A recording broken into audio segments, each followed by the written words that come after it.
भास्कर जाधव उद्धव ठाकरेंसोबतच राहणार आहे। त्यांनी स्वतः तसं स्पष्टीकरण दिले। त्यामुळे ठाकरे गटाचा जीव आता भांड्यात पडलेला आहे।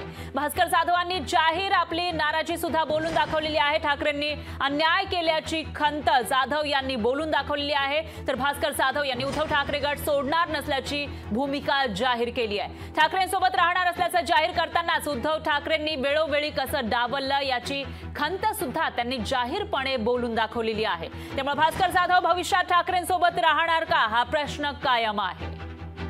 पाहूया त्या संदर्भातला लोकशाही मराठीचा हा स्पेशल रिपोर्ट।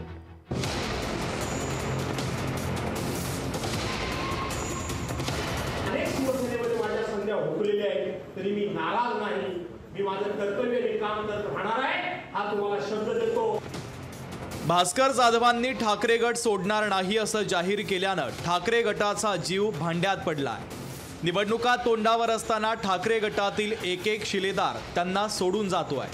प्रत्येकाच्या जाण्याची कारणं जरी वेगवेगळी असली तरी ठाकरेंचा गट यामुळे कमकुवत होतोय। भास्कर जाधवांच्या भावनिक पत्रामुळे तेही उद्धव ठाकरेंना जय महाराष्ट्र करतील असं वाटलं होतं, पण त्यांनी उद्धव ठाकरेंसोबत राहणार असल्याचं जाहीर केलंय। काही नाही मनामध्ये ठेवू नका। अर्ध्या वाटेवर कोणाला आयुष्यात सोडलं नाही, सोडणार नाही। कुठल्याही स्वार्थाकरता लढत नाहीये। पक्ष प्रमुखांना शब्द दिलाय म्हणून लढतोय, लढत राहणार आहे। त्याच्यामध्ये कुठेही कमतरता काही ठेवणार नाहीये, हे पहिलं सांगतो। भास्कर जाधवांनी ठाकरेंबाबत जाहीर नाराजी मात्र बोलून दाखवली आहे। 2004 मध्ये उद्धव ठाकरेंनी विधानसभेला उमेदवारी नाकारल्याची आठवण त्यांनी करून दिली आहे।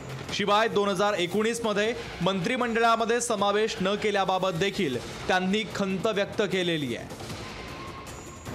मंत्रिपद मिळालं नाही, मी कधी चिडलेलो नाही। गट नेतेपद मिळालं नाही, मी माझं काम कधी सोडलं नाही। आणि आता सुद्धा तुम्हाला माझा भाजपाचा मुद्दा हा होता की तुमची समज जर असेल की मला कोणी काहीतरी मिळतंय म्हणून मी हा संघर्ष करतोय, मला काहीतरी मिळेल म्हणून मी लढतोय।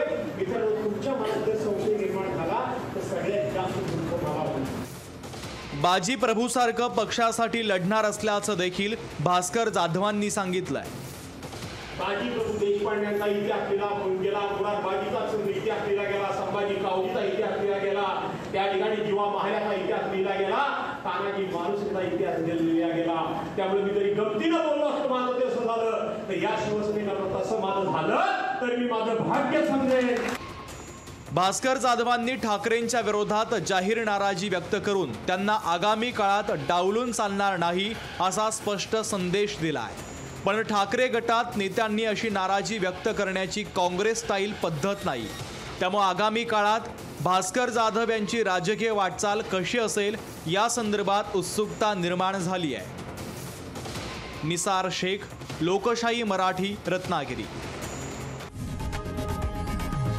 लोकशाही मराठी ऐका, पहा, जागरूक रहा।